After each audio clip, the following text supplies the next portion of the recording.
شروع کرتا ہوں اللہ تعالیٰ کے نام سے جو بڑا مہربان نہایت رحم والا ہے۔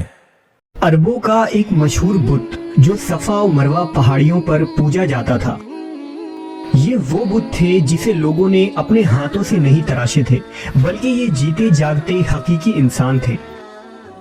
انہوں نے خانہ کعبہ کے اندر ایسا کیا جرم کیا تھا جس کی وجہ سے اللہ نے انہیں ایسا خوفناک عذاب دیا جو آنے والوں کے لیے عبرت کی نشان بن گئی۔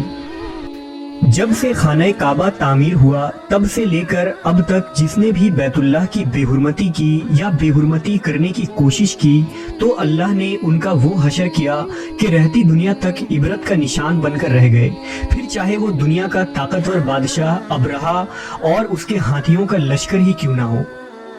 اس کے علاوہ تاریخ میں کئی ایسے واقعات ملتے ہیں کہ جنہوں نے کعبہ شریف کی بے حرمتی کی اور ان کو اللہ نے دردناک عذاب دے کر تباہ کر دیا۔ اس کی ایک مثال اساف و نائلہ ہے۔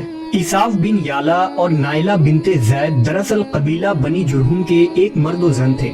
نائلہ ایک خوبصورت اور حسین لڑکی تھی جو اپنے قبیلہ میں یمن کے کسی علاقے میں رہا کرتی تھی۔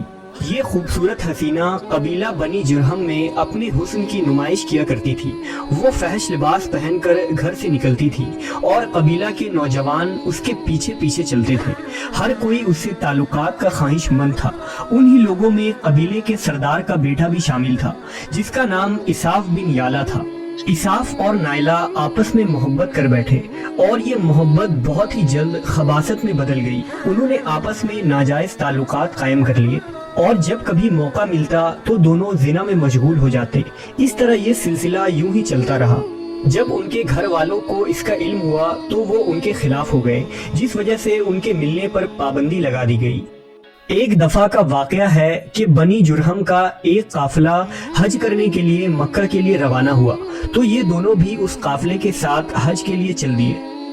قافلہ مکہ پہنچا اور یہ حج کے ایام تھے۔ انہی دنوں کا واقعہ ہے کہ ایک روز کعبہ میں لوگوں کی تعداد بہت ہی کم تھی اور آس پاس کوئی بھی موجود نہ تھا، لہذا شیطان نے ان کے دلوں میں وسوسہ ڈالنا شروع کر دیا۔ وہ دونوں خانہ کعبہ میں داخل ہو گئے اور اس تنہائی کے عالم میں زنا کرنے لگے۔ ان کے اس خباثت اور کعبہ کی بے حرمتی پر زمین اور آسمان کانپ اٹھا، سمندر کی موجیں جوش مارنے لگی اور اللہ کی طرف سے عذاب نازل ہو گیا۔ ہوا یوں کہ جب وہ خانہ کعبہ کے اندر بدفعلی کر رہے تھے تو اسی وقت ان کی روحیں قبض کر لی گئیں اور ان کی گوشت پوشت کے جسم پتھر کے بنتے چلے گئے۔ یہ لمحہ انتہائی خوفناک اور عجیب و غریب تھا۔ دو زندہ انسان عذاب الہی کے تحت اب پتھر کے بن چکے تھے۔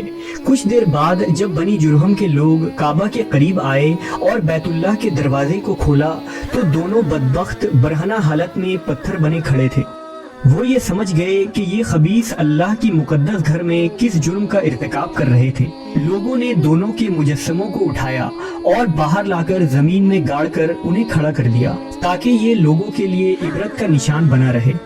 کچھ دن گزرنے کے بعد مکہ کے لوگوں نے اساف کے بت کو اٹھا کر کوہ صفا کے مقام پر رکھ دیا اور نائلہ کے بت کو اٹھا کر کوہ مروہ کے مقام پر رکھ دیا۔ صفا و مروہ دراصل دو پہاڑی ہیں جو حرم کعبہ کے بالکل قریب ہی ہیں۔